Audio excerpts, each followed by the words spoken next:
Hola, hola.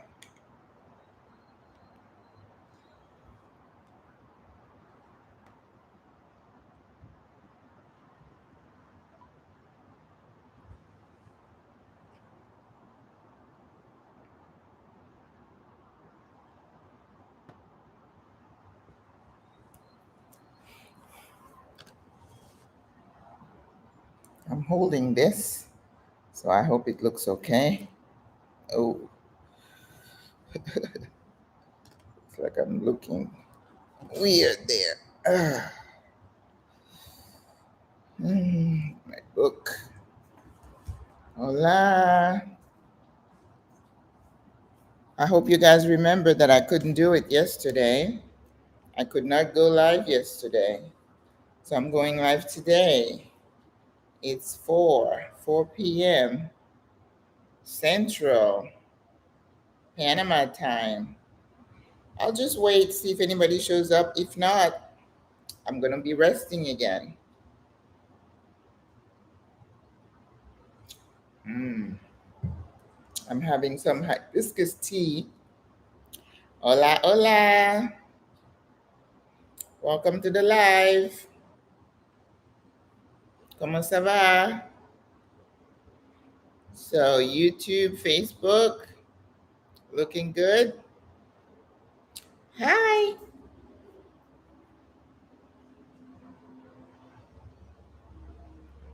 Come into the room. Hola, Deborah. Buenas.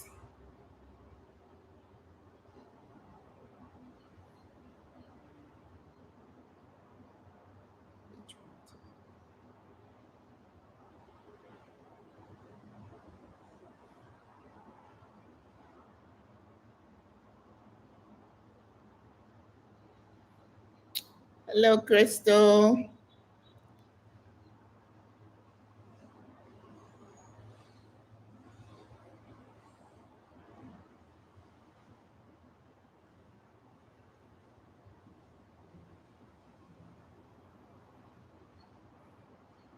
Hello, everybody.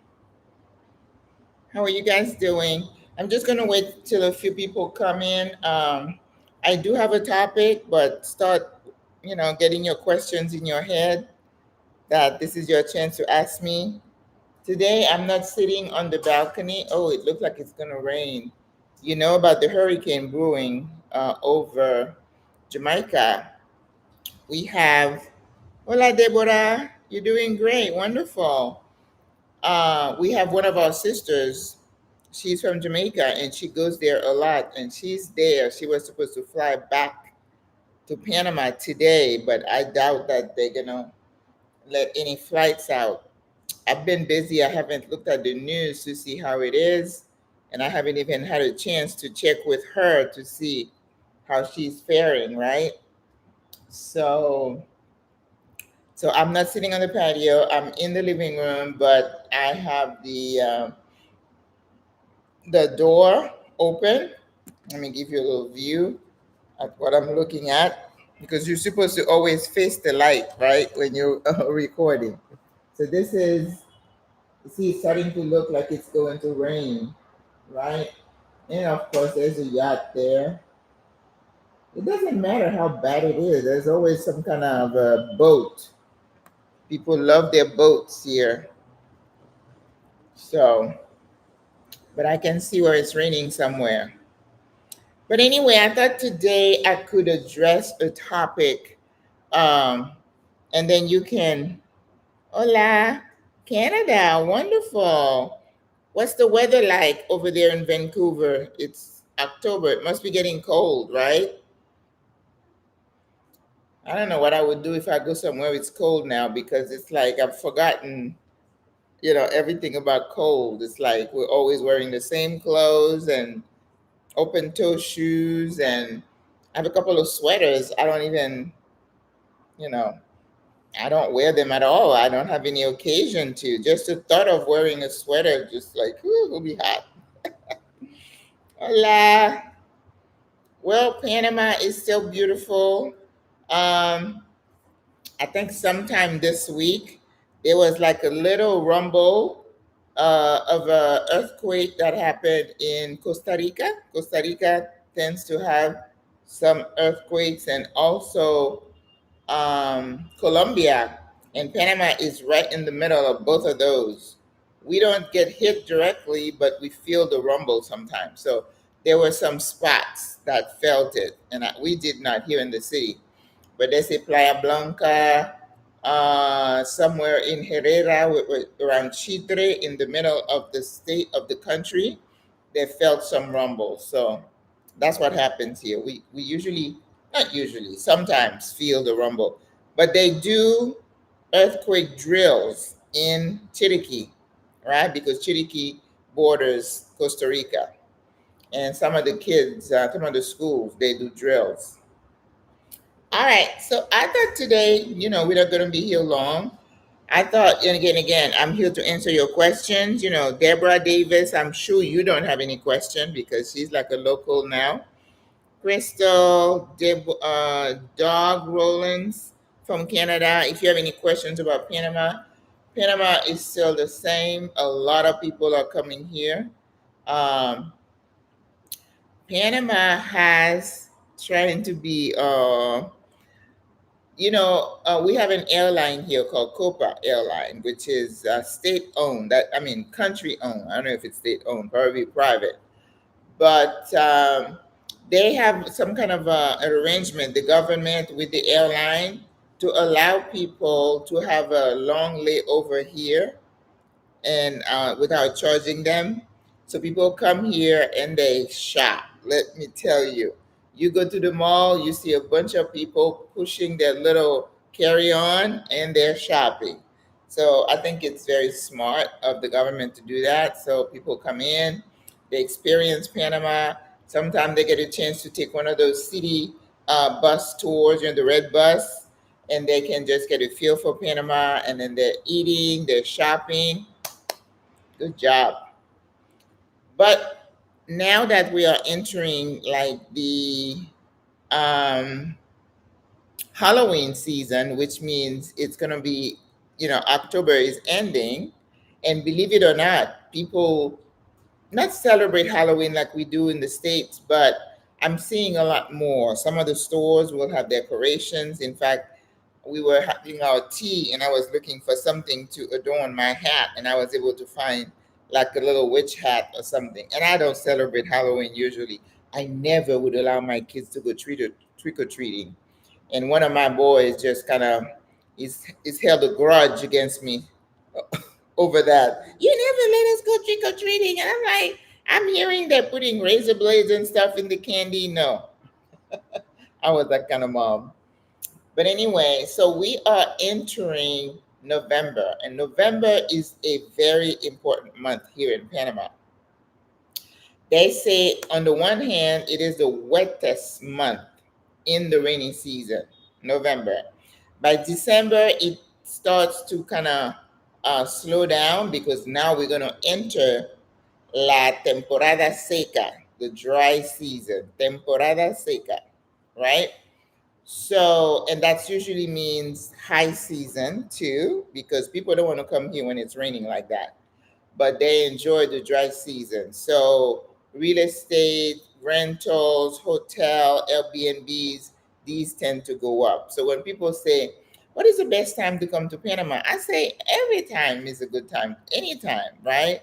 But if the rain freaks you out, then you may not enjoy it. Or sometimes you may not be able to do an event or a tour because if, let's say, you wanted to go to Sun Blast and it's storming, we don't want you to be on a boat in the middle of the ocean, right? You wouldn't want to be. Because believe it or not, people do die of lightning strikes here in Panama. Hola Joyce, just returned from my market and they were out of hibiscus leaf. Oh, enjoy your life earlier.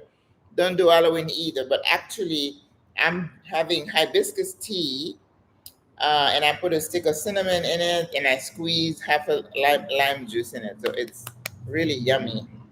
I love hibiscus tea. Thank you for catching the live. Oh my goodness, the fish was amazing, and it does taste like catfish. I didn't fry it, but it was really good. Okay, so November is a month where in Panama we celebrate. It's called um, Fiestas Patrias. Okay, fiestas means holiday, or party, or something that celebrations. But when they say patria, that means patriotic. So the whole month of November in Panama, we celebrate the country, right? It's not my country, T's of D. Fiestas Patrias is patriotic holidays. So we tell people, yeah, you can come to Panama, just be ready for a lot of parades, music, noise, food, and a lot of joy.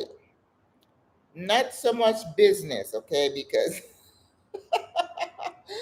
people's mind switches off to hey party, okay? It's just like they don't want to work, they want to go in the interior, because in the interior of the country, I don't know if you knew, Panama has 12 provinces, and Panama itself, Panama City, is in the province of Panama. And then you have Chiriquí, you have Coclé, you have Bocas del Toro, you have Veraguas, you have Los Santos, you have Herrera, you have Darien.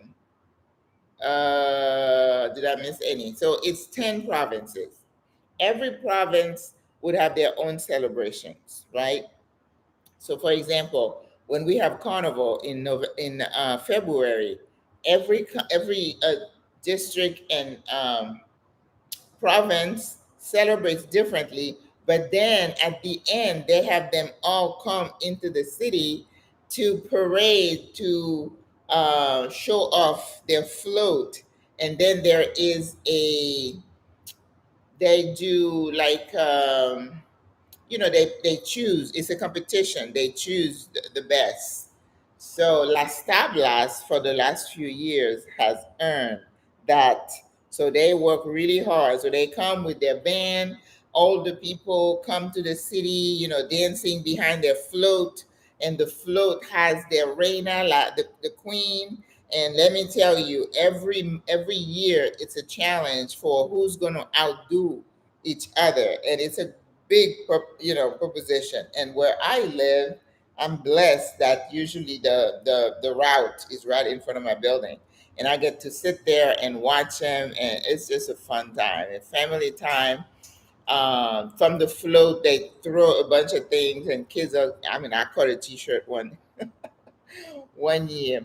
But in November, what makes November more special, because Carnival is not till February, but you have November, and then you have December, and then you have January. November 3rd in Panama, we celebrate separation from Colombia. I think in 1903 that happened. Because, they used to be together. You have Spain that colonized most of Central and Latin America, right? And one by one, the countries gained their independence, and then Colombia and Panama were together. I know if I'm saying anything wrong, my friend Hilaria Wilson, who is Panamanian, always sets me straight. And I appreciate that. So we celebrate that. And I used to say, one day I say on my channel, oh, Panama, because I even read it, Panama celebrates two Independence Days. And they're like, no, it's not independence from Colombia, it's separation from Colombia, because Colombia did not colonize, did not occupy Panama. So you can't have independence from, right? But they do celebrate independence from Spain on the 28th of November. So the 3rd and the 28th. So both days are celebrated equally with parade, presidential speeches, and fireworks. And listen, when you think of Panama, think of parade. And when I say parades, the HBCUs that we have in the States, that level of parades, every single school in the nation has a group that wants to participate in the parade. So, and then when we have the fiestas, when you have carnival, the kids, celebrate. Now, for the fiestas patrias, meaning patriotic holidays, the cities would have their own. It's not the kids, but the grown-ups, the what is it again? The province, the district, they have their own, and those are made with older people, right? Teenagers, olders. I see women, and they have the tamborinos. They doing this with, and they have the big ones, and the guys that choreograph dances, and they're flipping this thing, and it's amazing. And then they have the dances, kind of like the HBCUs, and you see the little ones in the front, and then the adults. Let me tell you, it's a production. And then when that happens, they also have some people who are like, what we used to call these people when the kids are going on a trip. Um, it's not counselors, but they're like there. They're giving them water.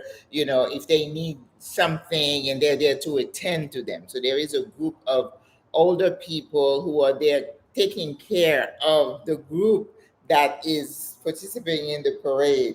So you sat there and you can count maybe 50, 60 groups just passing by, and they're all beating this, and it's noisy. Oh, it's a lot, right?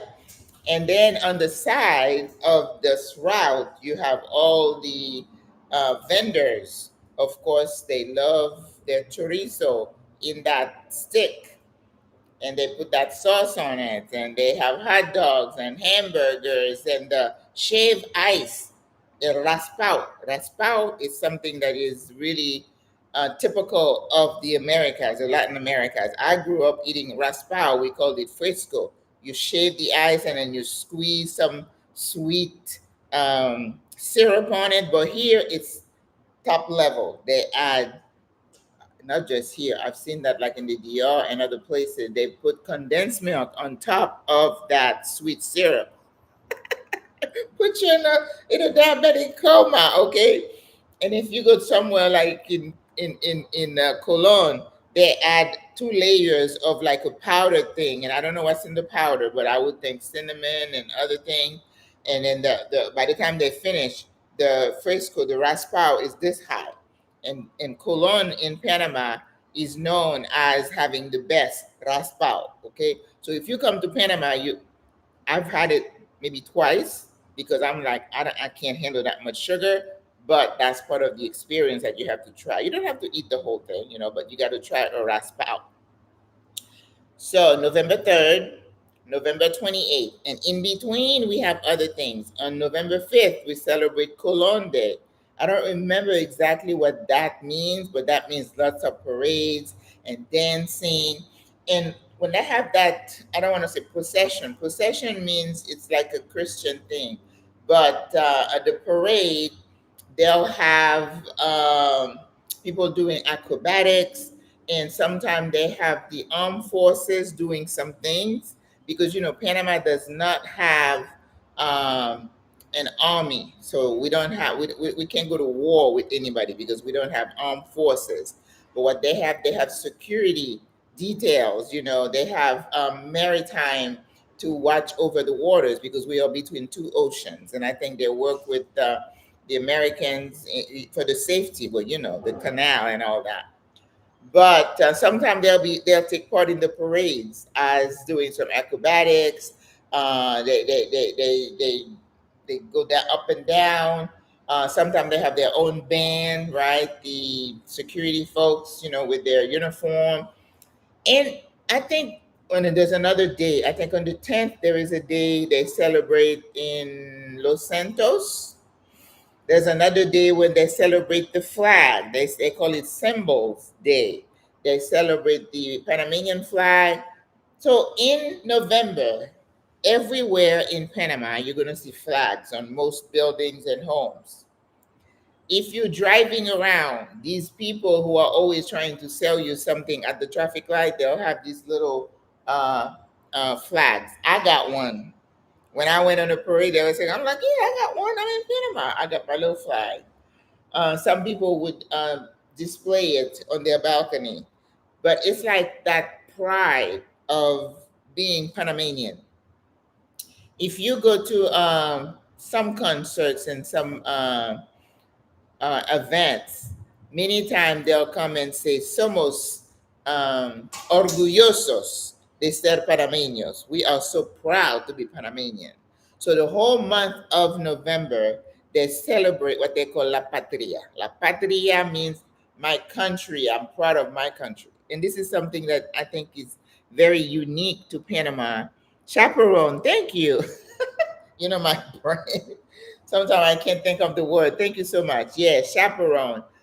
Almost like a chaperone, but they're really there to take care, not to make sure they behave, but to provide, water. I mean, they have like towels if they're sweating too much, just to look after the bienestar, the well-being of the people. It's really commendable. And every school that has a band, they have the chaperones, the moms and the dads that are there to make sure the kids behave, that they stay in line, and it's always very polite. There's never anybody misbehaving. Mm-mm.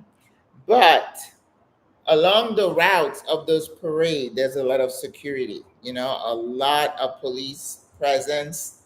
um People talk about, that maybe they once in a while they'll have something, somebody tries to do something, but I've never noticed it. I know when they had carnival in front of my building, they would barricade some streets just to make sure people don't just come through. Everybody has to come through the same entrance, and when you come through, you have to show your ID, your cedula, and then they check it in their machine. One day I was coming down, and this lady was turned away. She looked Panamanian, and I was like, "What happened?" I mean, she looked so upset. I'm like, "What happened?" She said, "Oh, my cedula expired." The ID expires every 10 years, so you'll have to be really not paying attention. It's like your driver's license. I can't say that because one day in Florida, I remember being pulled over, and that was before all this mess. Now, if you get pulled over, you think this is the last day you're gonna live, right? But I remember being pulled over, and I was like, I'm always like, whatever happens, happens. And I'm like, okay, officer. And then he said to me, he took my driver's license, and then he said that it had expired. And I'm like, what? And it did. It had expired. So it can happen. You being at Congrejo from 11 to 11:20. Will it be very crowded? Possibly, possibly. El Congrejo is close to Iglesia del Carmen, and Iglesia del Carmen is a very popular spot. But I think I heard that the carnival route has changed from being in front of my building to Via España, which is closer to El Congrejo. So I think it starts from Iglesia del Carmen to that way. So it's possible, but it's not the carnival this time. It's only if they're gonna have some parades. But I wouldn't worry about that area. It's not an area that gets the parades. The parades are usually on Balboa, Via España, on Highway 50. Yep. Good to see you too, Anita. Just be ready for a lot of noise, right? A lot of music, la música, a lot of fireworks. I told you in Panama, we don't need a reason to have fireworks. Fireworks for birthday parties, christening, engagement, wedding, patriotic thing, carnival. Yeah, we have. If you hear boom boom, don't get scared. It's just somebody shooting fireworks, okay? And I think they have on the 18th. They have, is it 18th or 11th? They have Dia de los Muertos. They celebrate people who have died defending the country, and that's like I think it's the 11th. So Hilario, if I've got the date wrong, please let me know. They celebrate, and there's some days like that are supposed to be somber, right? If the day is somber, you're not allowed to have to play loud music, and you're not allowed to buy or sell alcohol. I mean, you can buy before the date, but on the day, the alcohol aisle in the stores will be cordoned off. You can't go in there to buy alcohol. It's country. All right. So I'm telling you what's happening in November, and then We don't celebrate Thanksgiving here, but because we have so many Americans, I'm sure some places will have turkey. I'm gonna have a party at my house. I'm calling Friendsgiving, so we're gonna have turkey, of course. And then we get into December. December 8th is Mother's Day here in Panama. It was changed by some president's wife, and it coincided with some kind of religious holiday. We have lots of religious holidays here in Panama. That's also a not remnant, but from the Spanish influence. As you know, Catholicism is very strong here. Let's see. Then you have Christmas, and you have New Year, party, party, party. The other thing you're gonna see in November when you come, you're gonna see people wearing the patriotic attire. All right, the patriotic attire in Panama. The hat, the guys with the top like this. The shirt will be embroidered white shirt, and some I've seen some with some patches of color. And the pants for the ladies, not the pants, ladies wear the big flowy skirts that are very multicolored, and then they may have the shirt with this off the shoulder, very pretty and boof boof here, and then they put the pretty stuff in their hair. That's the patriotic attire. I'm gonna try to see if I can get something. I should have gotten it before because now they're gonna be expensive. And then just like when we celebrated Ethnia Negra, they celebrated black ethnicity. Now every store you can buy the African type outfit.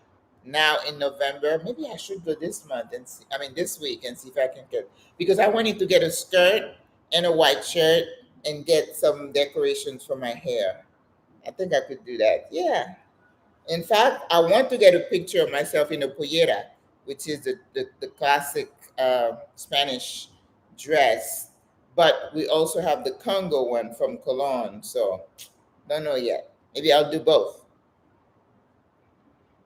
Do I get to do my taxes done once I move to Panama? We'll no longer have US address, just mail forwarding. It doesn't matter where you are, you need to file your taxes in the US. All right. Now, if you're going to have mail forwarding, you're still going to have that address that they give you. If you change that address with, um, what is it, with Social Security or any government agencies, you're still required to file your taxes. It doesn't matter where you are in the world. This is something that the US does that doesn't seem right, but that's just the way it is. You have to file using whatever address you're giving them. Okay. So in terms of culture, I wanted to tell you what's happening coming because it's gonna be the busy months, and then when it gets to carnival in February, it's even noisier. The noise, the parties, they go until like 4 or 5 o'clock in the morning. So bring your nice earplugs if that bothers you because it can get intense depending on where you live. Um, but in terms of culture, I wanted to let you know that Panama, being in Central America, not South America, we still come under the influence of what the history was for Panama, of course, right? There's a museum here that shows you Panama from prehistoric time all the way to now and how things have changed. You had the indigenous people here, and of course, the colonizers came and all the stuff they did to take over all the land, right? And bring their own customs and trying to erase these people's histories and custom. But anyway, where we are now is that in these Americas, you have people whose great great grandparents were brought here or were here, like the indigenous, mixing with those people who came, like the French, the Italian, the Spanish who stayed, and the Afro Africans and the Caribbean people that they brought over to work the land. So most countries are like a mix of all these cultures. Panama specifically, like This friend of mine calls it a paella. So Panama has influences from Spain. Therefore, you see influences in the food, lots of tomato product, capers, olives, in the food. A lot of flamenco dancing. Uh, Definitely the culture, the way they dress, the music. The music is interesting. I went to Chitre, which is in the middle of Panama. It's a little bit heavier Spanish than Afro Caribbean, of course. And I went to church, and the music that was playing in the church was with the Spanish guitar. It was amazing. So just to show you the influence is in the church as well. And the church is, Panama is about 70% Catholic. So the Catholic influence is strong. So every time somebody passes the church, they cross themselves. And when I was in Peru, it's the same thing. So Latin America, they said doing Semana Santa, which is Holy Week, when they have all the processions.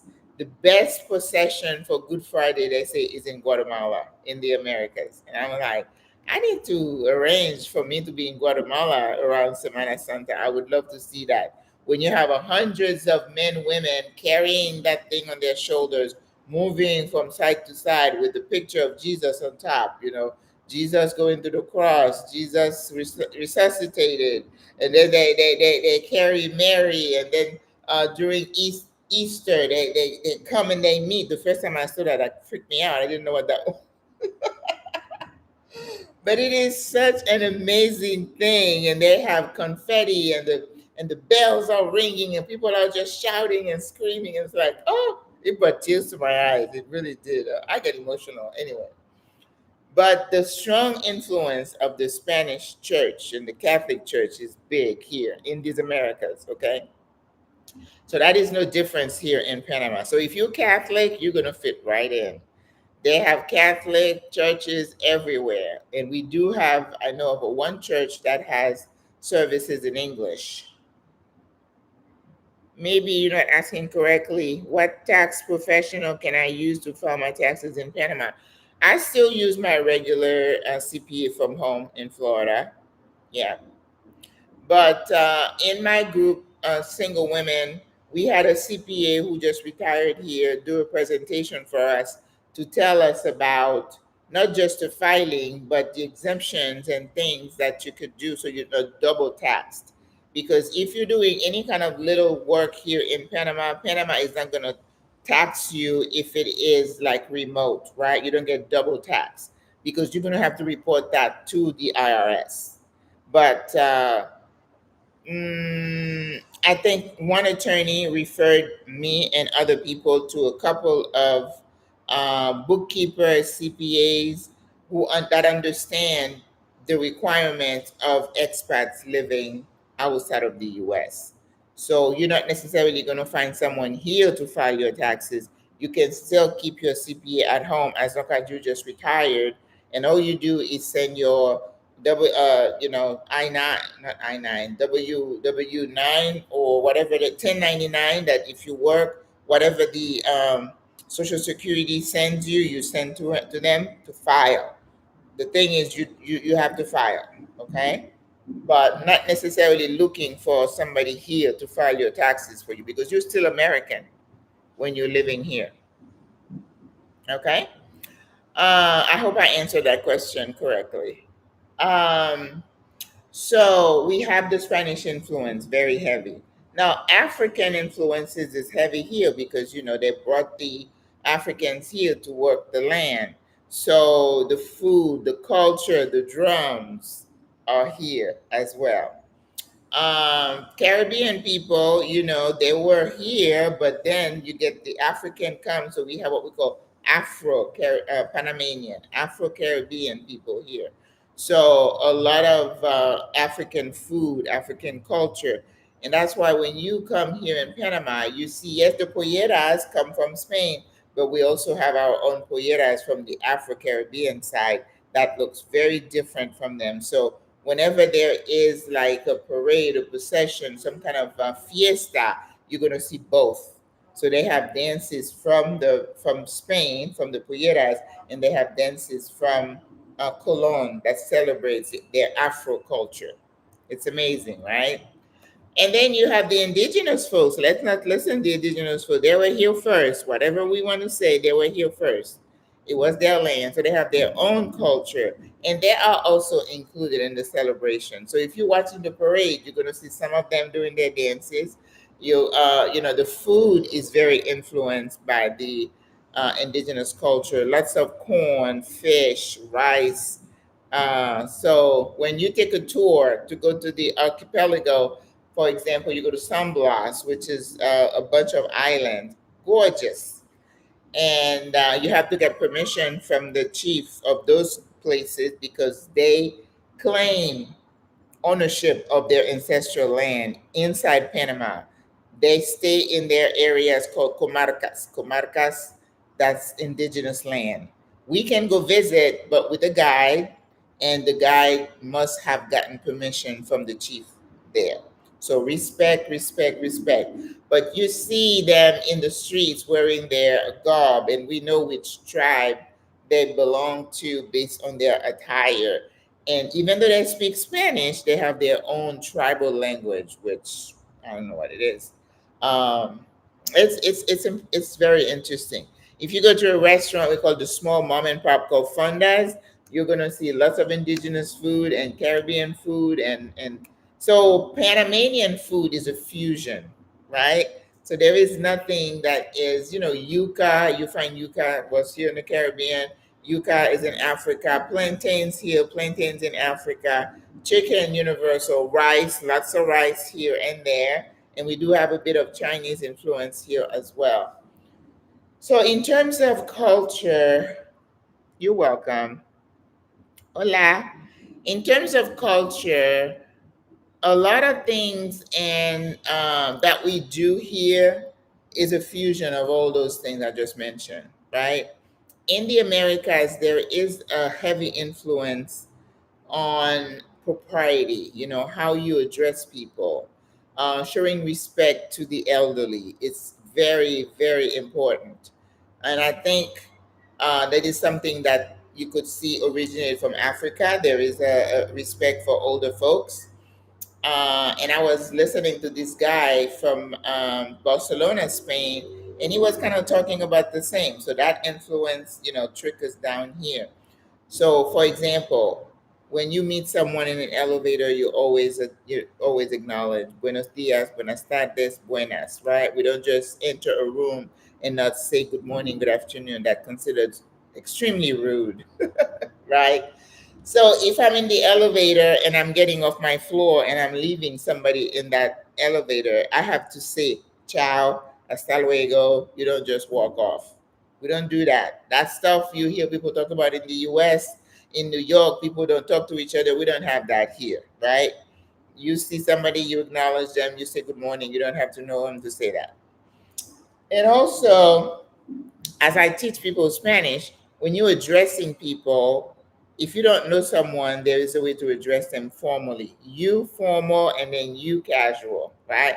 My friend, you two, and then usted formal. So even in speech, it's deferential, right? So if you see an older person, don't whatever, Jose, Doña, right? That's a sign of respect for this person.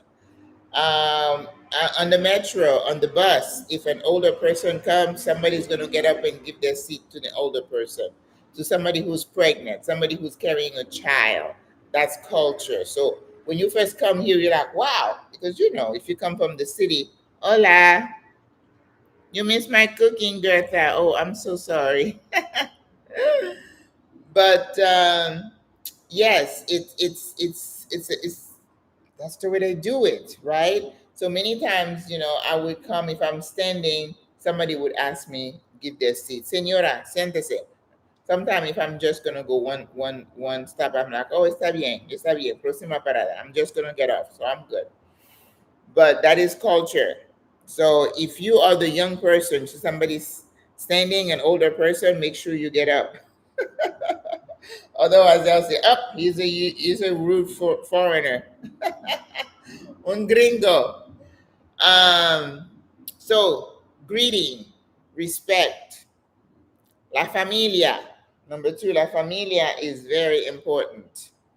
And as much as I moan what happened to us in the US, especially people of color, that we have lost our sense of community, where it says it takes a village, right?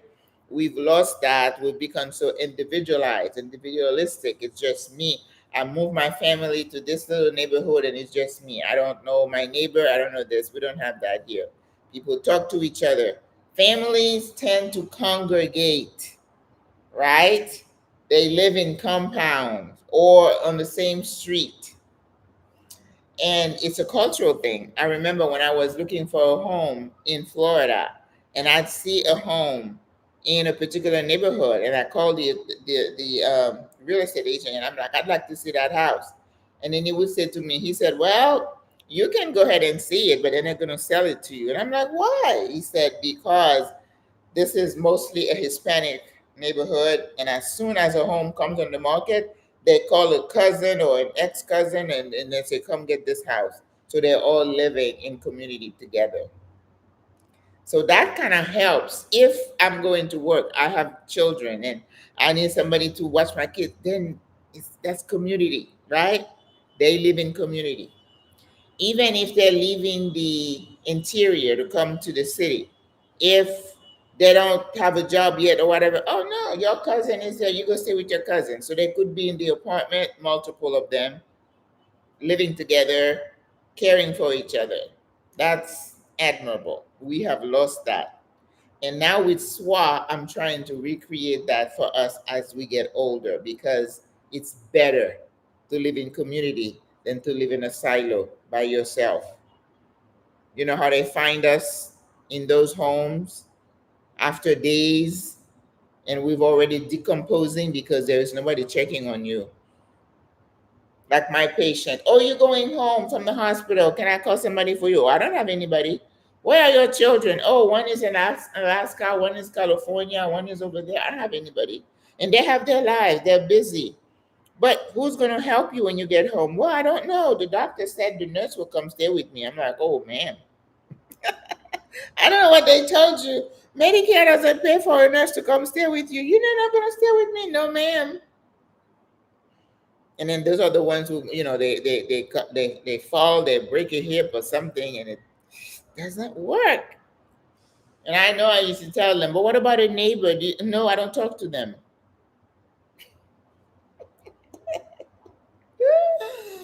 Don't be proud of being an isolationist. I can take care of myself. Not when you get old. Even when you're young, you might need somebody. So they don't have that here. Okay? So family is everything.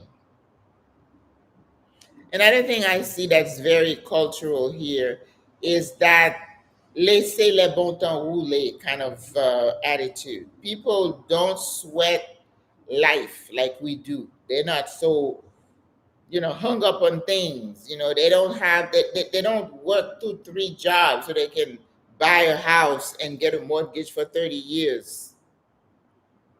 You're not free when you do that. They work as much as they need to work, and then it's their time off. Weekends are for familia, church, the beach. A lot of families leave the city and go on the weekend just to relax. They don't wait for a vacation, they go on the weekend, okay? So where we're like, people come here. Well, this lady said, well, I can't believe the way people are relaxed here and they don't answer messages. They don't respond to you. I was like, nobody told you about the mañana, the tranquilo. things, things don't get done when you demand. You don't demand anything. You will get done when it gets done. So while you're huffing and puffing, getting yourself upset, and they're like, I'll call you when I have time. And when I call you, you should be happy I did call you. Oh, it's so bad. When they come here, I'm telling you, people have a hard time adjusting. And this lady said the other day, I had to take my own chill pill. I'm like, you better do that because it's not gonna change.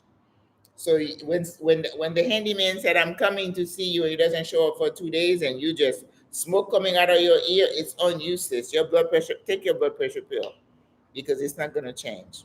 Okay? Yes. Respect for elders. We talked about that. Um, when you go to a restaurant, when you eating with some people, you supposed to spend time talking, exchanging, chit chatting, sharing. No one's gonna come ask you to get up and go. No one's gonna say, "Would you like the bill? It's time for you to go." No, they expect you to sit. People don't sit at table on their with their phone like we do over there. People sitting at a restaurant and everybody's got their faces in their phone. What's up with that? What did we do with our this darn thing?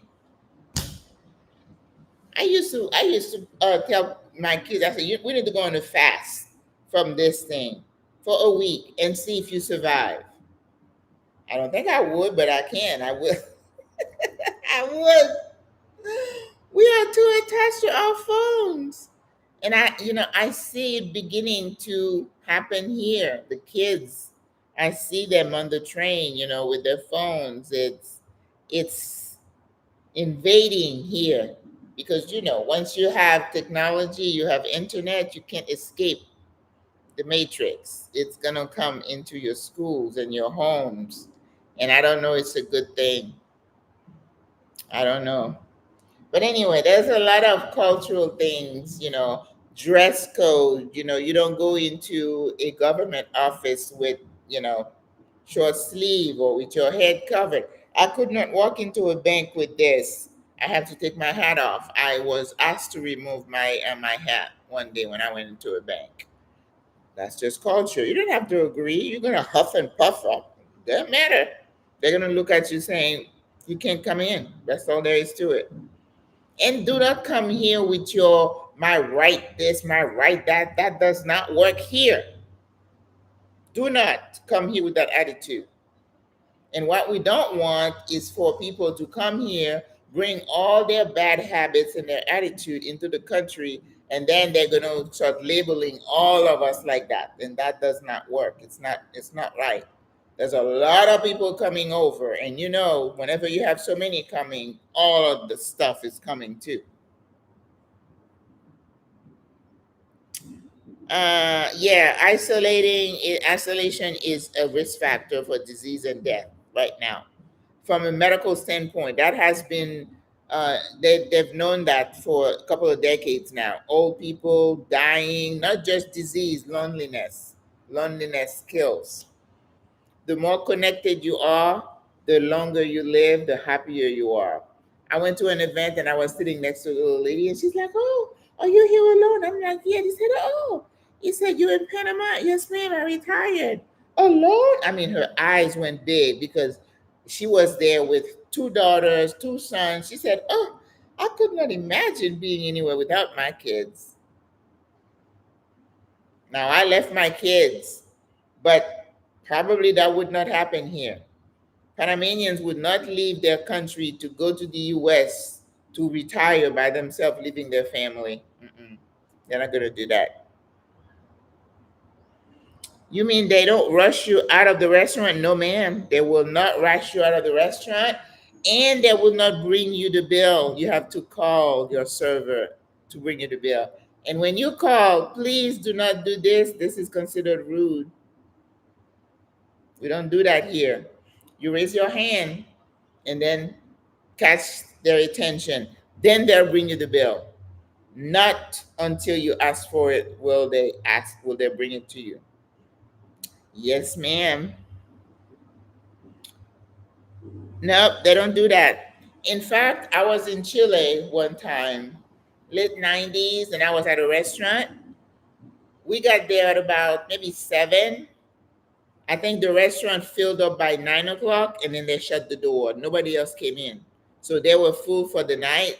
Everybody was drinking, the pico was flowing, and everybody was.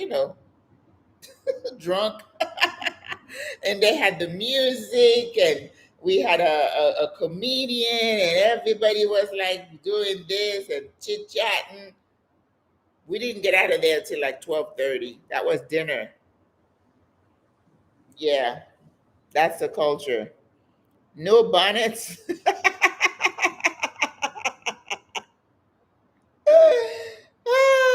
No, well, no, definitely no bonnets. So you cannot go into a bank um, with your head covered, and then they have security with in front of every building. The banks have more than one security guard. The food stores, if you go to the mall, every big store has security. They try to control the theft like that. And if you're coming into a store with a bag from another store, you have to turn it in a la paquetera. There's a place they'll take it, they give you a ticket, and then you come back and you take it. Dress code. Whenever I walk in the street and I see somebody in shorts, I know you're not Panamanian. It's not a thing here. Men or women. On the weekends, they're going to the beach. Yes, you may see some men in shorts. But day to day to day. So please don't come here with your Daisy Duke and your butt cheeks hanging. They're going to say, ooh, yeah, that's an American. Mm-hmm. At the beach, yes. If you go to Bocas del Toro, you see people on their bike, in their bathing suit. That's different. This is a beach community. But in the city, the dress code is more conservative. Okay? I don't see people walking around with their bellies hanging. You see some young kids, right? You know how you see some older women and then their belly hanging, and they have some kind of jewelry in the belly button. I'm like, how old are you, lady? Okay, no, we don't have that. The women, there were a lot of jeans, they wear skirts, a lot of tennis shoes, and some of the young ladies, they wear flat shoes a lot, and there were some flat sandals, and there were wedge sandals. Older women do not walk around with strapless dresses like this. You're gonna see that a lot in Panama, okay, and skirts and jeans, but breast hanging. It's very conservative. Like I said, if I see people out there at the mall with their butt cheeks hanging, I can just pick them out of the crowd that they're not Panamanian. They're not here. And even my friend said, if you get in the elevator and somebody does not acknowledge you, they may not be Panamanian. hmm Um, yeah, and it just, as long as you know when you're coming into a country, you have to embrace their culture, not the other way around.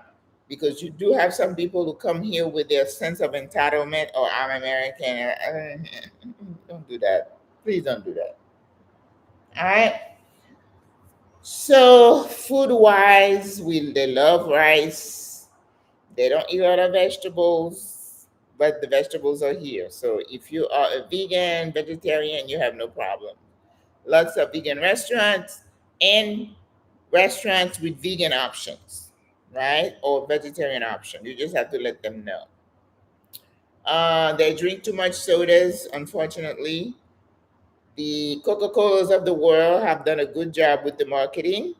And sugar is an addiction, and that sugar, and they're like, oh, Coke Zero or whatever. They still drink too much of it. But um, you do have some differences in the food depending on where you go.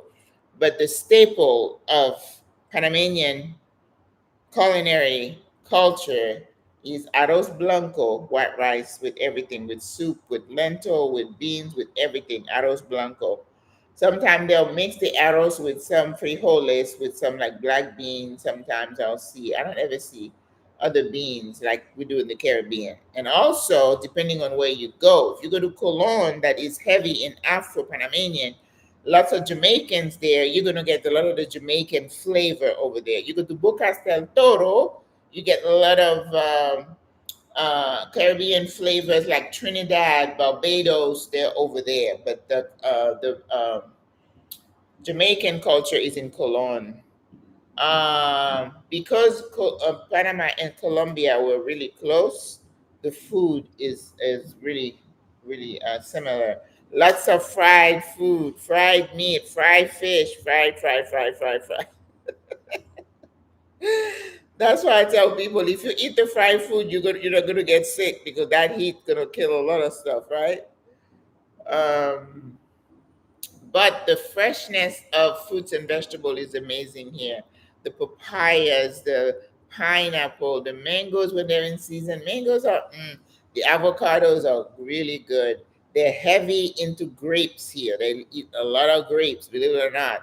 Black, usually with seeds, and green, the white grapes.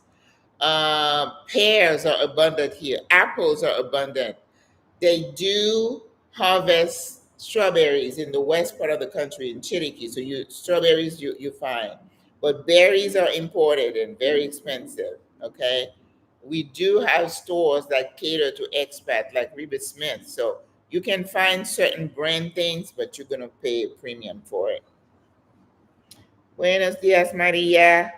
Just wanted to say thank you for doing the show. Oh, you're welcome. On reasons you might not need to do a scouting trip. Oh, I'm glad. I really appreciate it. Yeah, because the days that we're living in, it may not be easy for someone to do two, three scouting trips. It's pricey.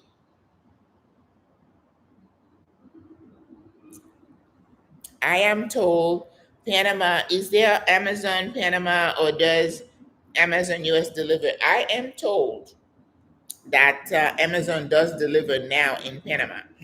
Before, the way we used to do it, like this person said, you get mail forwarding, they give you an address in Miami.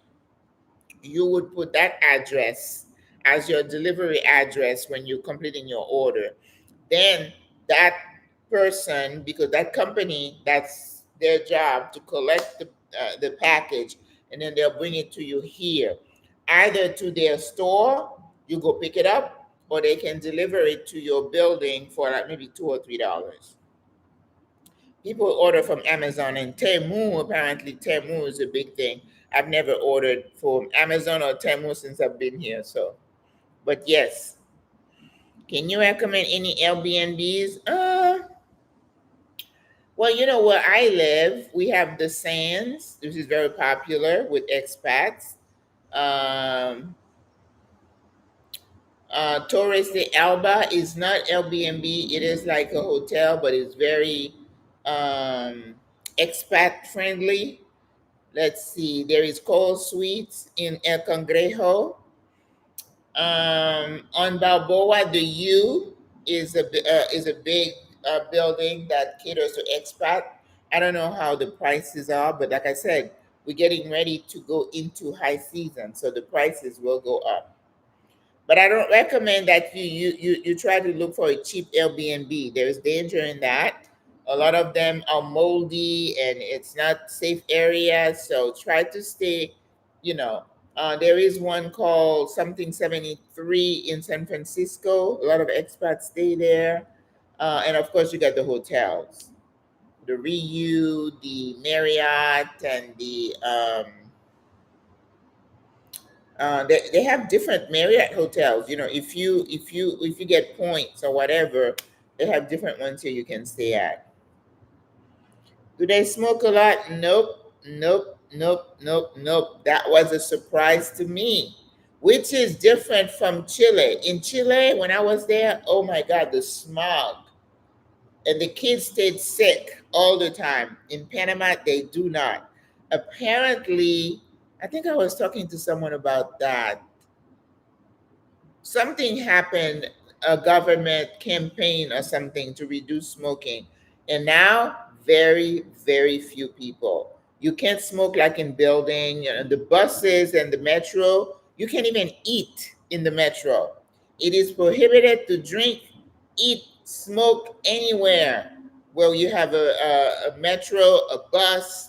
Clean. The place is clean. People don't eat chips and stuff like that. People standing in line waiting for the bus. No one's eating or drinking. Oh no.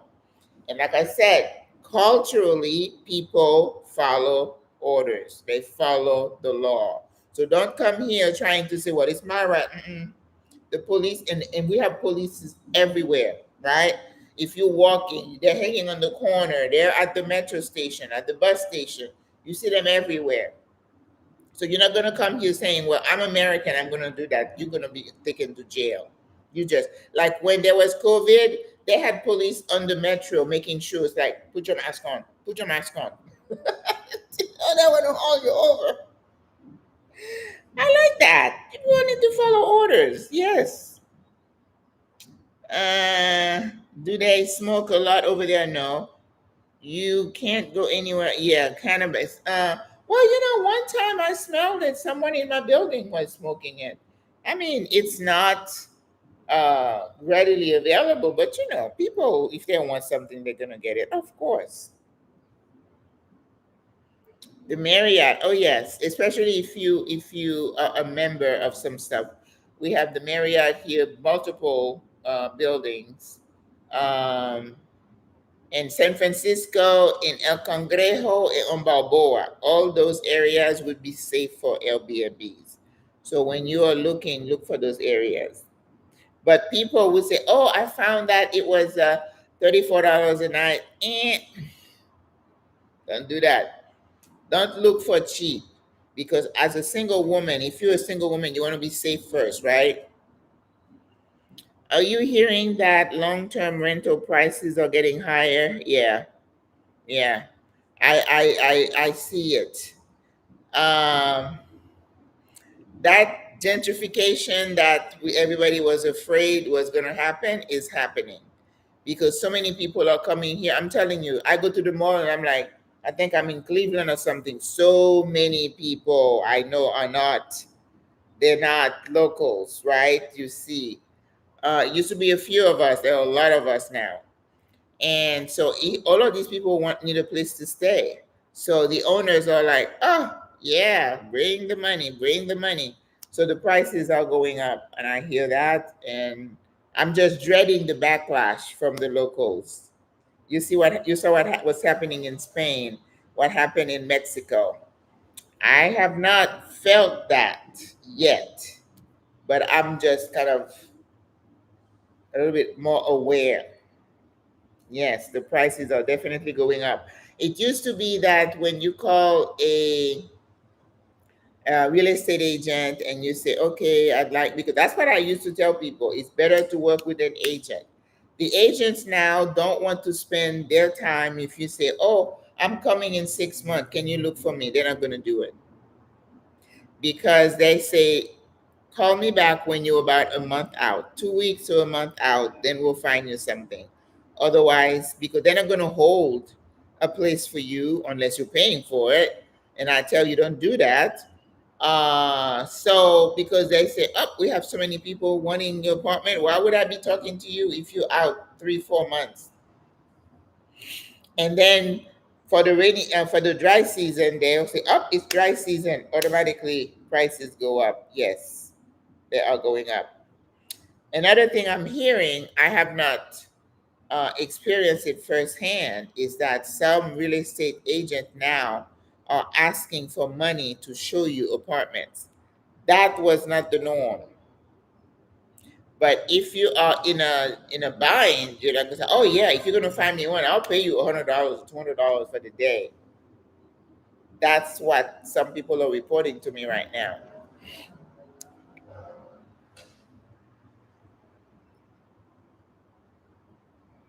No. Yep. When is the end of the dry season? The dry season starts like mid-December to like April. By the time it gets to May, we start rainy season all the way to now. This is rainy season right now. And to the end of November, beginning December, that's rainy season. So dry season, mid-December to April. So we only have a short time for dry season. The rest of the time is rain. The rainy season is longer. Yes, yes, yes. Oh my gosh.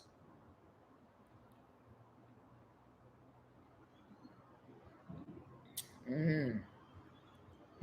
Hibiscus tea, the best.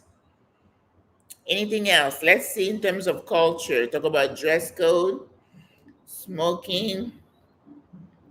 Um, Someone, eventually would ask me about are they friendly towards gays and lesbians. People here don't talk about that. As long as you're not flaunting yourself, nobody pays anybody any attention here. And I hear of people, with they say that they're fine. Nobody's bothered them. So, like I said, they believe in live and let live. When you walking the street, nobody's staring at you. No one pays you any attention. Now, if you're walking around with something plastered on your forehead, or you're walking around naked or whatever, yeah, they might look, but they're not going to say anything to you. People mind their own business here.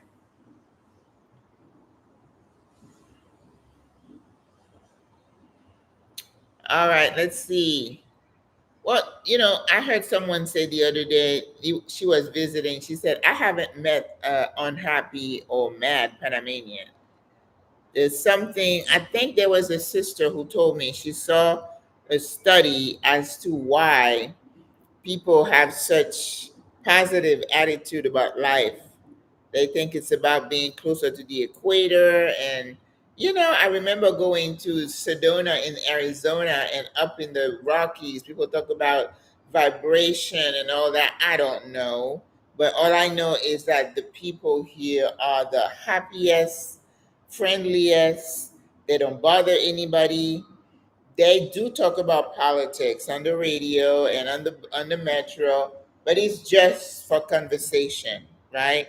They do protest when they need to. Don't get that twisted.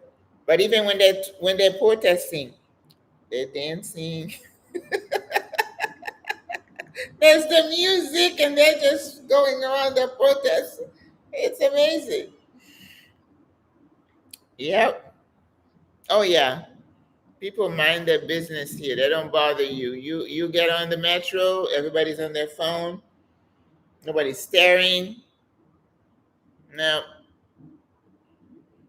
I mean they don't go out of their way to engage you in conversation either. I've seen a couple of young people. If they see a foreigner, they'll say something just to give them a chance to practice their English with them. But it's in a friendly way, right? It's just to try to connect, and they're very open. Um, and kind. And that's why when people get here, they say they get to the airport and their stress level just falls because everybody's just walking. And that's why you can't come in here and just say you want this. They don't. They can't relate to that. It's like, yeah, I'm coming when I can. Relax. So that sense of what we call it productivity, it doesn't compute. It seems that it's hard to assimilate with Panamanians since they're very family oriented. I don't know that it's hard. So, is it best to live in English expat buildings and communities?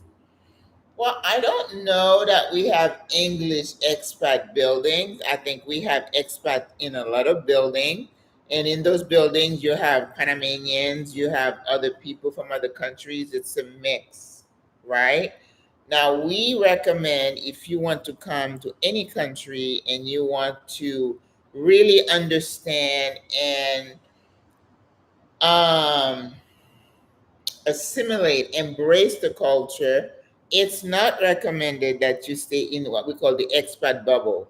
The expat bubble is like, oh yeah, on Monday I go to breakfast with Michelle. On Tuesday we play pickleball. On Wednesday we go salsa dancing, and you're just hanging out with the same group of expats. First of all, you're not going to be learning Spanish doing that, and learning the language is part of your assimilation of being happy in the culture. Because if you're living here 3, 4, 5 years and you still can't speak a lick of Spanish and you're constantly having to use your Google Translate, you're still like a foreigner. You're not going to be part of the community itself. How do you go to the not the flea market, the farmers market, and buy fresh fruits and vegetable? How do you ask for price? How do you really enjoy the local food, or you're just going to be looking for those places. Some people say, well, I love this place.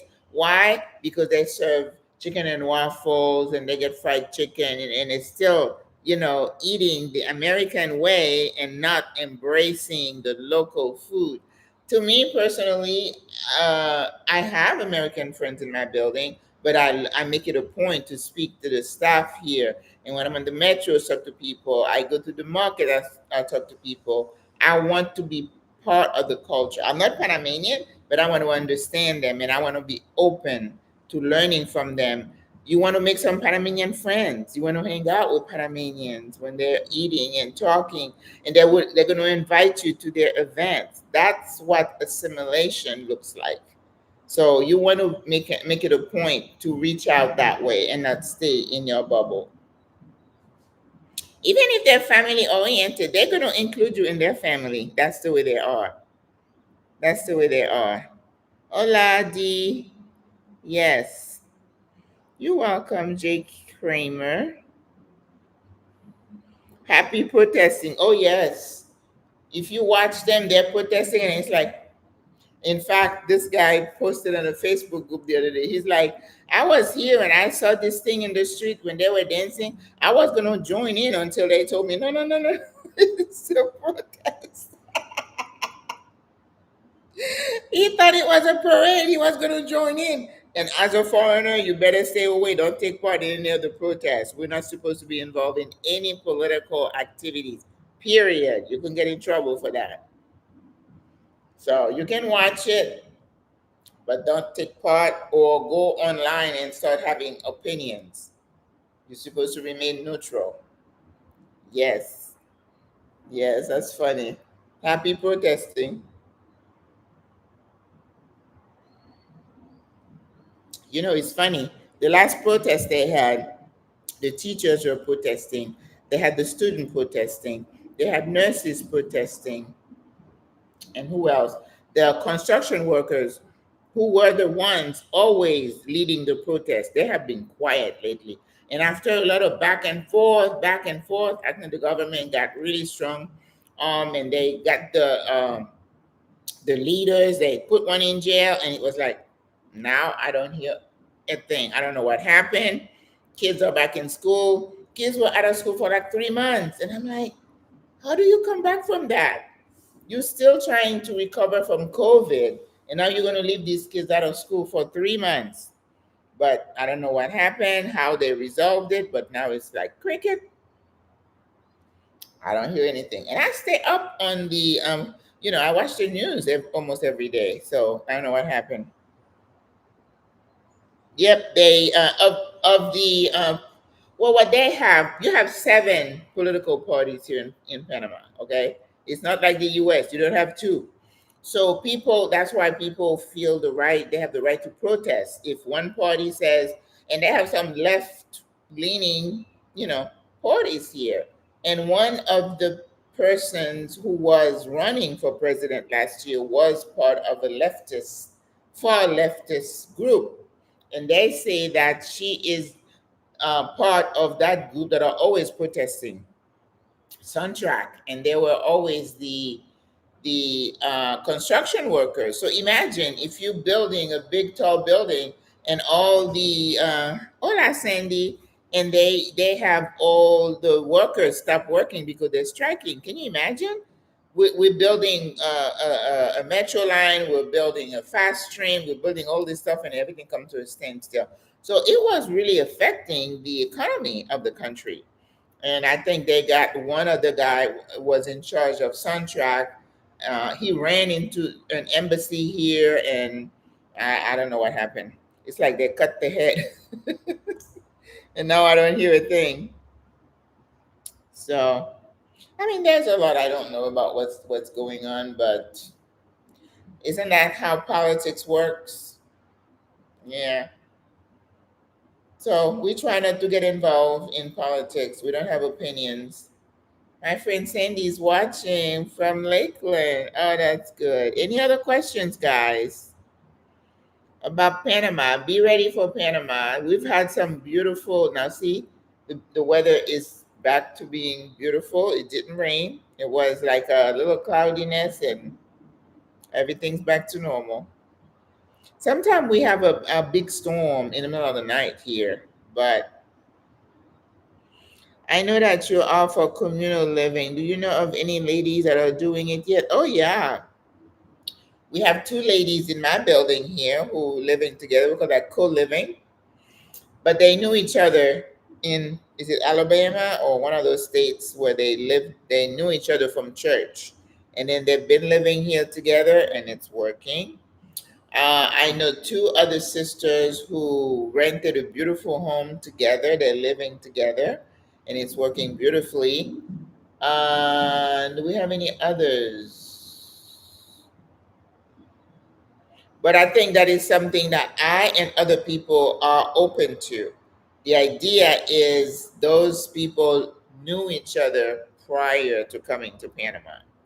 So getting somebody you don't know inside your home is a big decision, right? So if you know somebody and because you may know someone that you might not even want to live with them, right? But if people understand the rationale for co-living, having somebody to check on you something happens, not being so, this is my house, my this, my that. Gotta relax that, because as we get older, we need someone to say, hey, how are you? Have coffee with, maybe go on vacation with. You don't have to do everything together. You can have your own space, your own life, but just have that knowledge that somebody is there to ask about you, because we're going to need help. We're going to need help.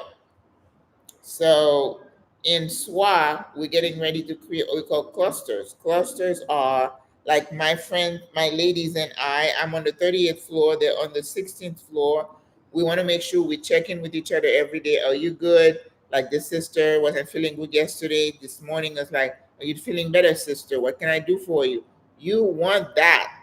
Communal living doesn't mean we are living in the same house or apartment necessarily. But if we were in the same building, right?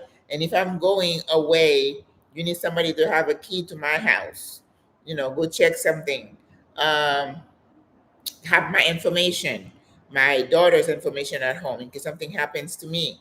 Knows my history. If I'm going away, can water my plant. You want that. That's what we want, right? And then we can say, oh, how about we go walk twice a week? How about we go to dinner once a week? We just create community that way. We don't have to live, in the same dwelling, but being in the same building definitely create what we call clusters, and we're trying to create those with my group. We're going to be doing that based on where everybody is geographically.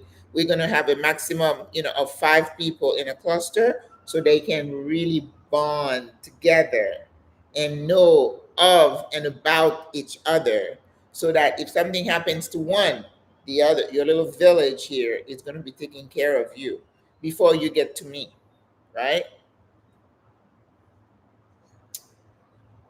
This is really true. As I get older, I am more interested in co-living with a like-minded person. Yes, I just signed a lease to live with another. Hey, around my age in the same house. Well, sis, good luck. I just I just want people to really do the homework when you're choosing that person, to make sure that you don't have to be the same, but you are coming from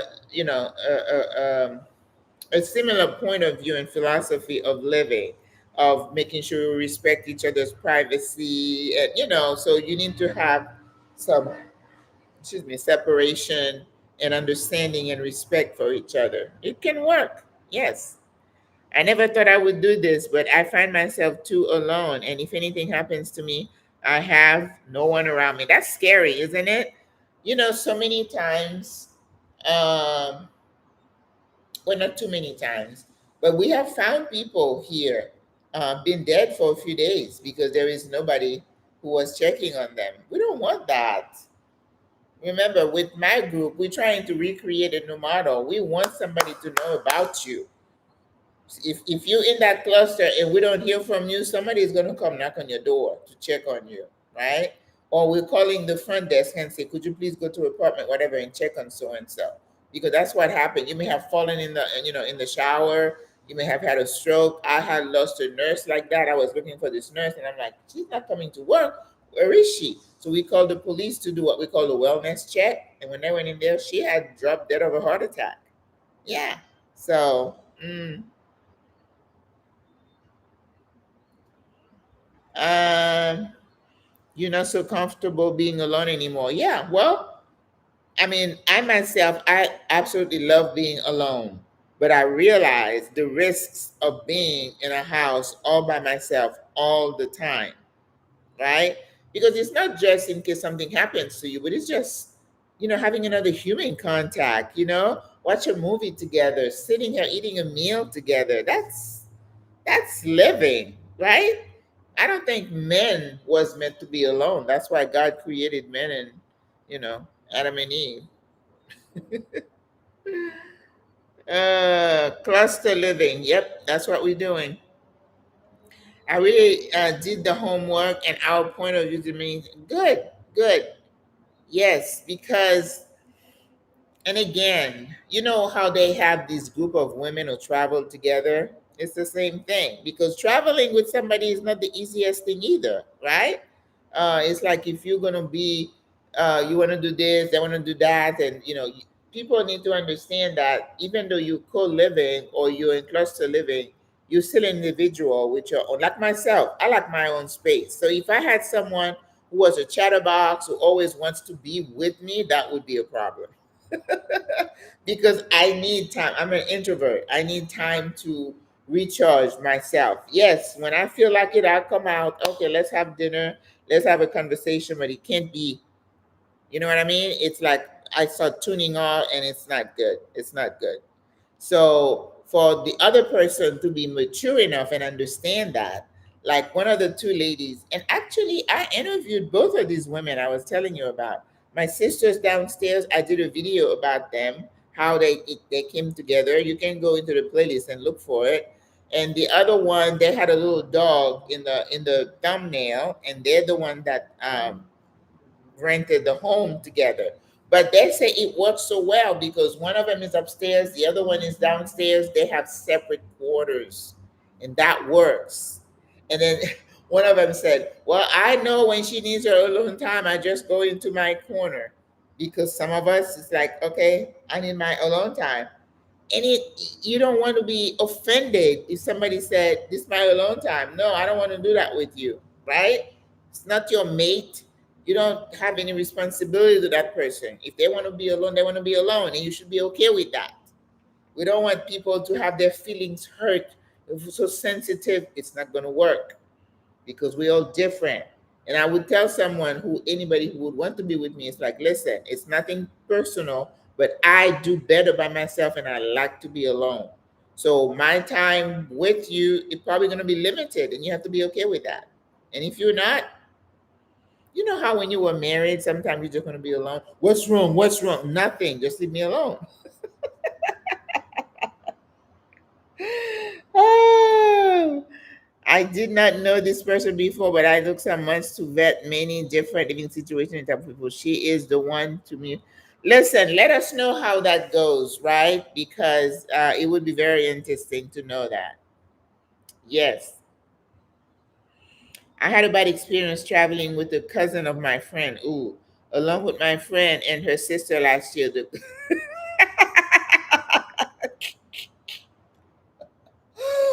I prefer to travel alone. I don't like to travel in groups because I like to move at my own pace. I don't like to have every single thing planned for me. Some days I may not want to go do anything. And if you tell me we have to go there, then that's why I don't do group travel. I travel alone. That's me. I'm an introvert and I'm quiet. I would not do well with a chatty person. Yeah, it's like, no. And then that person is in your space and they don't know when to hush or to leave you alone, and they can't take a clue. Oh, no bueno. Mm-mm. That would be a problem. I honestly hope so too, but need to try to form community. Yeah, you start to try form community by talking. And I tell the sisters in my group, I said, how are we going to know each other if we don't spend time with each other, right? That's how you get to know someone. And you're like, oh, yeah, sis doesn't really like this. Oh, this one, and you just appreciating the differences, not to judge, but that's just the way this person is. You know how you got your kids and you have five kids and they're all different? It's the same situation, except in a grown up atmosphere. You just let people be without judgment. A good neighborhood church is another good option to find new friends. Yes. We survived the trip, but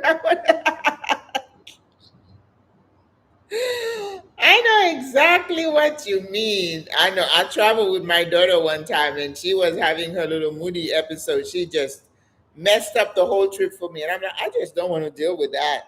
And that was the last time we traveled together. I'm like, okay, no, we're done, sis. Mm-mm. Ah, yeah, please let me know how it goes. It's such a blessing to find a community that honors introverts that are open to limited social contact. Yeah, but you also have the extreme, right? Um, I can be an introvert. I like my own space, but I know you have to socialize sometimes and you have to reach out to people. You have to care about people, right? If I have to call and check on you, I can't just say, oh, I'm having an introvert day, therefore I'm checking on my sister. Mm-mm. That's being selfish. So you know that you have to go out and serve. That's a big word. Serve one another. So when a sister said, Miss Maggie, I don't feel good, can you bring me some soup? Yes, I'm going to serve you by making you some soup. I'll walk over and bring it to you. That's my service to you, whether I'm an introvert or not. Okay? So caring for each other precedes, it supersedes your need to be by yourself. All right? So I think that's where you go one step further in the caring section. So I'm an introvert. I don't want a lot of social interaction, but I realize I need some because my sisters need some. Got it? But they need to know you, not to take it to the extreme to say, okay, I think she's ready to hibernate again. Let's leave her to herself for now. And it's okay as long as we are mature enough to understand each other's needs and be able to take cues for when somebody is like, okay, I'm done. Okay, it's time to, we separate, we go our own ways. And that thing that takes maturity and sensitivity to do that. My friend, her sister, and I got along great. LOL. We left the cousin behind. Oh, she went off on her own. She was, ooh, that's terrible. There's got to be some type of test or quiz, like the disc assessment. Drew, you are so right. I use that disc assessment a lot. But I think if I were to be looking for someone, I would definitely have to assess them because there are some personalities that I could not. Somebody who's an extreme extrovert is always a chatter and jumping up here and there. I'm like, oh, even in my community right now, there are some people I can only kind of take them for like 2 minutes. I think it's like rap music. I can listen for like 30 seconds and like I'm ready, I'm done. So those folks, they just too, it's like, whoo, all right, come down. And I retreat. So yes, I think the disc assessment is, you're so good, Joe. I used to use that when I was hiring people. Pray for Jamaica, mass evacuations. Oh my gosh, yes. I saw some pictures last night. There's some beach communities already affected. Yes. No, that's okay.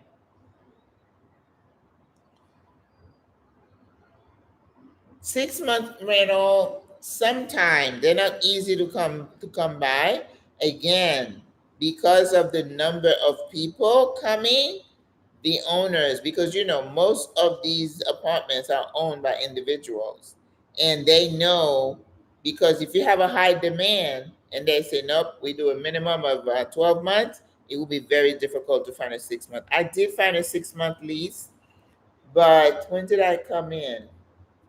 I don't remember exactly. But I did get it. I was lucky because it was my attorney who referred me to someone, and I got a 6 month lease the first time. So they're not impossible, but they're not easy to come by. So you would just ask. Um, if you go to Encuentra 24, then you could tell the agent that's what you're looking for and then see. Yeah.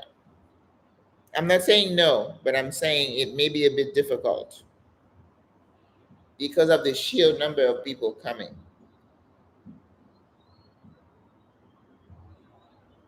Mm, that hibiscus tea hits just right.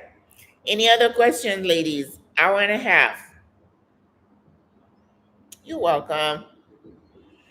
So I told you what to expect in November, December, January, not so much, and uh, February is Carnival. During those holidays in November, every single day is a major holiday, which means the banks are closed.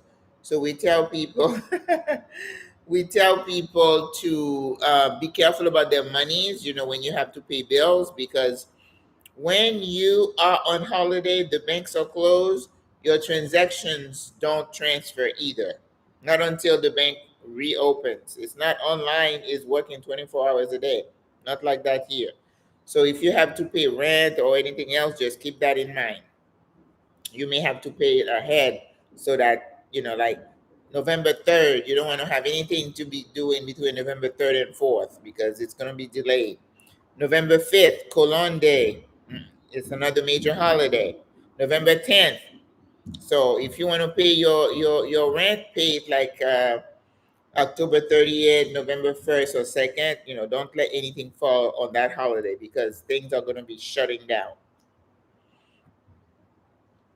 But you guys are welcome.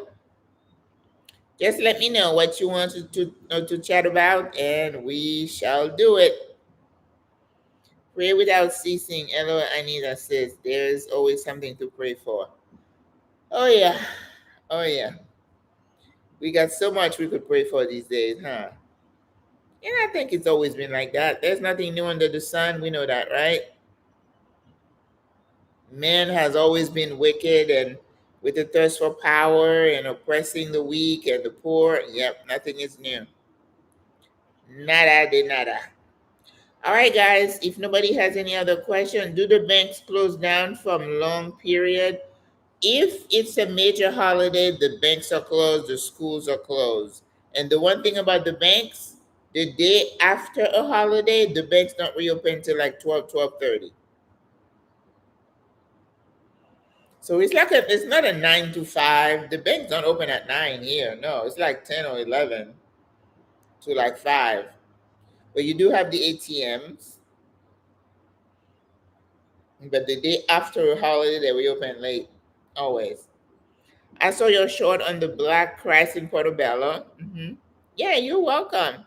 Yes, I know. And I said next year, I put it on my calendar. I'm gonna make sure I am in Cologne on the October 20th because the pilgrimage is on the 21st with the procession. And I love this procession when they're just taking the Jesus is just cadencing. I tell you, the first time I was in Las Tablas and they brought Jesus on the truck, they rushed Jesus, and then somebody else brought Mary on the truck, and they rushed together. I'm like, oh my God, what's going on? I didn't understand, but the tradition is like on Resurrection Sunday, Jesus rushes to embrace his mother, and then that's when the bell starts ringing. He's risen, and Mary's happy, Jesus is happy. Oh my God, it's a celebration. But now I know, and I know I still get choked up when I see it. Yeah, lots of tradition in this country, lots and lots. And it's not like we don't have Santeria like Cuba and other places. They don't have black magic and voodoo and stuff like that here. I don't hear about that. I don't know if they do. I don't hear it. But it's all about Jesus and Mary and sent this, sent that, sent They believe in that. That black Jesus, they believe he performs miracle. They do. People do pilgrimage. You see people dragging themselves on the street. People walk for miles carrying the statue. And they say if they do a pilgrimage, maybe something will happen for them. Who am I to judge, right? Okay. All right, guys. Have a beautiful afternoon. I'm gonna continue resting here. I've been busy and my feet were hurting, so I'm just hoping I can get some rest until tomorrow. I really should go out there and for a walk, but I'll be lazy and stay in. All right, guys. Have a good evening, good afternoon. God bless. Sandy, my friend, it's lovely to see you. I hope your son is doing better. Thank you so much. I will see you guys. God bless. Bye bye.